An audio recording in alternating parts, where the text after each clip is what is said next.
Eles roubam seu tempo para você acreditar que não tem tempo para viver. Nos venderam a ideia de que o relógio manda na nossa vida para a gente nunca ter tempo de olhar o céu. Luiz Antônio Simas diz: o quilombo não é passado, é tecnologia do presente para continuar vivo. Ele nos lembra que aquilombar é criar espaços de respiro e autonomia no meio da correria da vida.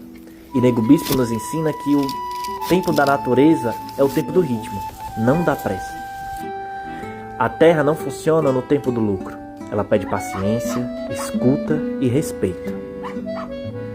Nosso roçado é o nosso território de liberdade. Desacelerar aqui não é preguiça, é recusar o cativeiro do tempo do capital. Nosso tempo voltou a ser nosso. Quando foi a última vez que você aquilombou o seu tempo?